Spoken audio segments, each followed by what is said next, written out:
Катастрофата на Титаник е едно от най-трагичните събития в съвременната история. Въпреки факта, че от деня на катастрофата са изминали повече от 100 години, хората по целия свят все още си спомнят за смъртта на непотопяемият кораб, но малцина знаят какво се е случило на борда на кораба в тази злополучна нощ и след нея. От съдбата на най-богатият пътник на кораба до историята на последният оцелял човек, днес ще ви разкажа за 10 от най-странните факти за Титаник. Аз съм Айхан Инфая, приятели. Преди да започне видеоклипа, искам да споделя с вас, че този видеоклип е направен изцяло с образователна и информативна цел. И ако видеоклипът ви е харесал, не забравяйте един лайк, един коментар и абониране с камбанка. И сега ви желая приятно гледане, приятели.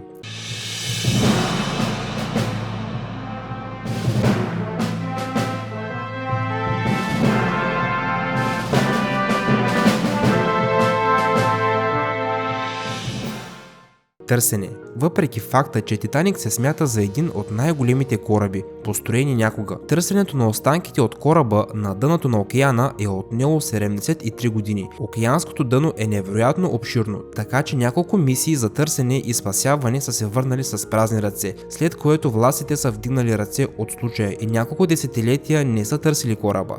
В крайна сметка Титаник е открит съвсем случайно. Първоначално е намерен в процеса на търсене с две американски подводници, но доскоро никой не е можел да съобщи за мястото на находката, тъй като всички получени данни са били част от тайната на американската военна програма. Едва през 1985 г. обединен американско-френски изследователски екип, ръководен от известният океанограф Робърт Белард, открива Титаник на дълбочина от около 3 км. Останките са били изследвани с помощта на батискаф Арго. Оцеляване. Не е тайна, че катастрофата на Титаник е трагедия за много хора. В края на краищата повечето пътници и членове на екипажа, за съжаление, така и не са се върнали у дома.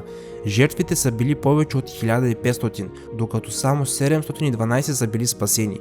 Ако погледнете по-подробно данните, ще ви стане лошо. 97% от 144 жени, пътуващи в първа класа, са били спасени, но от 175 мъже, пътуващи в първа класа, са успели да се спасят само 32%. Най-малко късмет са имали мъжете от втората класа, само 14 от 168 са спасени. Общо тези, които са били на борда, 74% от жените и 20% от мъжете са оцелели. Друг зловещ факт е, че много пътници са взели домашните си любимци с тях на кораба. И въпреки, че след сблъсъка всички клетки са се отворили, само две животни са успели да се спасят. Имало е слухове за жена, която е отказала да напусне кораба без кучето си. Казват, че по-късно, когато се е намерили, тя е починала, прегръщайки кучето си, и е била една от 4 пътници от първа класа, които никога повече не са се прибрали дома. Последният участник в събитието. Доскоро Елизабет Гладис Милвин Дин се е изчитала за последният оцелял пътник от Титаник. Тя се е качила на кораба, когато е била на 2 месеца. Родителите й са решили да се преместят от Англия в Америка, където семейството й са искали да отворят магазин за тютюнови изделия. Първоначално родителите на Елизабет не са планирали да плават с Титаник, но поради стачките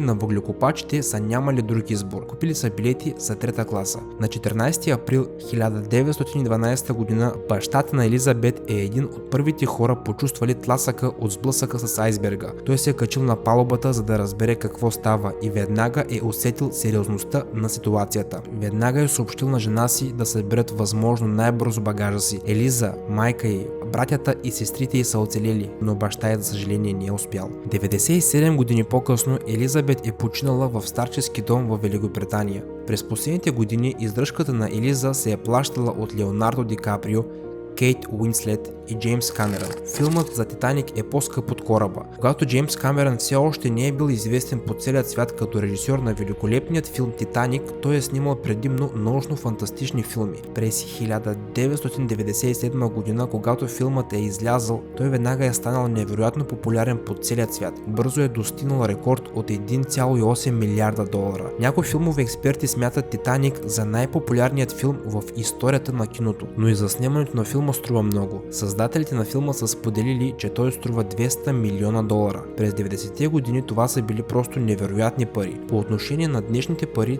тази сума би била около 360 милиона долара. Иронията е, че за снимането на филма Титаник струва повече от самото му построяване. През 1912 година е обявена цената на построеният кораб $7,5 милиона, който по отношение на днешните пари би било около $190 милиона.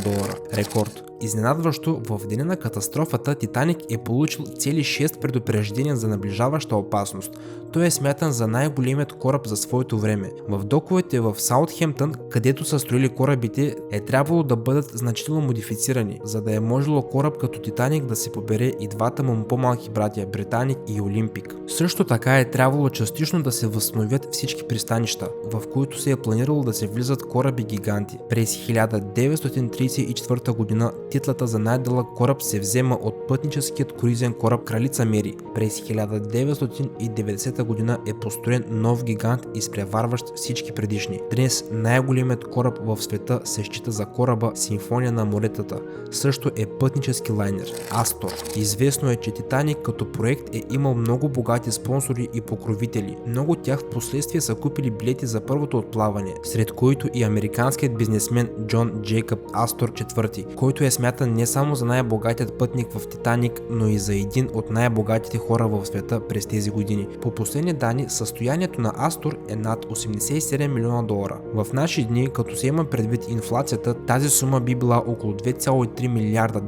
Астор е ветеран от войната. Имал е написана популярна книга за пътуване до други светове и също така е построил огромно разнообразие от сгради по целия свят. Например, през 1897 година той е достроил и открил известният хотел Астория. По-късно хотелите му са се обединили с компанията Уалдорф. Днес хотелите се казват Уалдорф Астория. Те остават едни от най-престижните в Ню Йорк, както и в много други градове по света. За съжаление, в нощта на трагедията Астор изчезва заедно с куче на име Кити. Съпругата и детето му са успели да оцелят. Те са станали наследници на състоянието на бизнесмена. Синът на Джон, Винсънт, е станал последният Астор в списъка на най-богатите хора в света. Винсънт е дал по-голямата част от богатството на жена си. С тези двама братя е приключил американският клон Асторите. Имайте предвид, че сред потомците на Джон Джейкъб има лордове, известни актьори, предприемачи и политици. Статистика.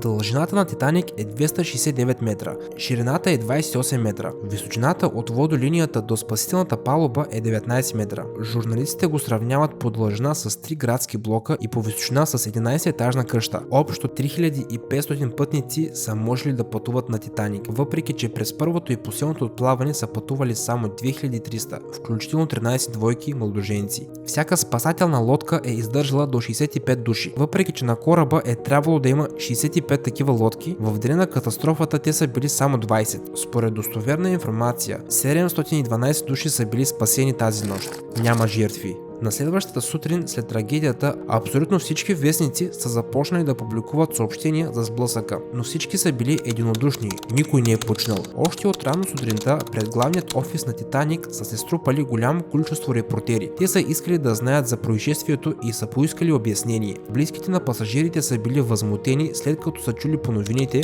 в 23 часа по местно време най-големият кораб Титаник е подал сигнал за бедствие. Президентът на компанията White Star Line е успокоявал репортерите. Лайнера е непотопяем. В продължение на 3 дни едни и същи новини са продължавали да се отпечатват, но преди всичко се е съобщавало, че е нямало жертви. Обаче след това ударно всички световни вестници и медии са съобщили: най-безопасният кораб в света Титаник е потънал в ледената бездна на Атлантическият океан на 5-я ден от своето трагично потегляне. Лайнерът е отнел 1513 живота. Вайолет Джесъп. Историята на Вайолет Джесъп може да се възприеме по различен начин. Някои я смятат за най-щастливата на света, някои напротив. Джесъп е британска медицинска сестра, която е израснала в Аржентина.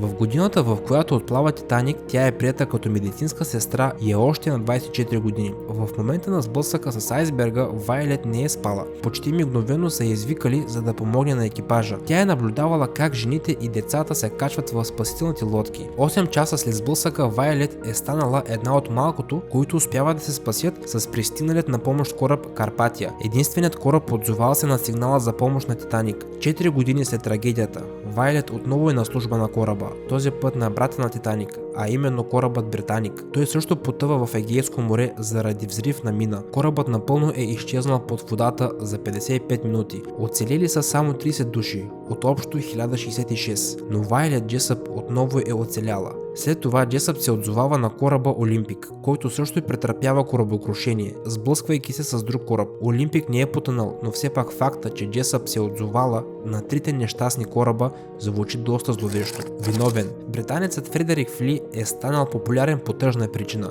Именно Флит е бил първият, който е забелязал гигантският айсберг и е съобщил на мостика, че айсбергът е точно по курса. По това време капитанът вече е знал, че този участък от океана гъмжи от айсберги и е коригирал курса на юг, но отказвайки да намали скоростта, тъй като не е искал да се отклонява от графика.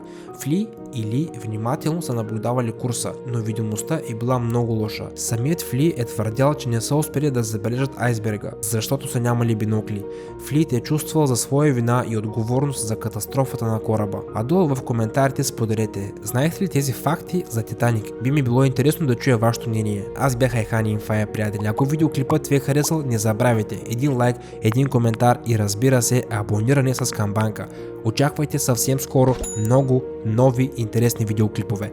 Чао, приятели, и до скоро!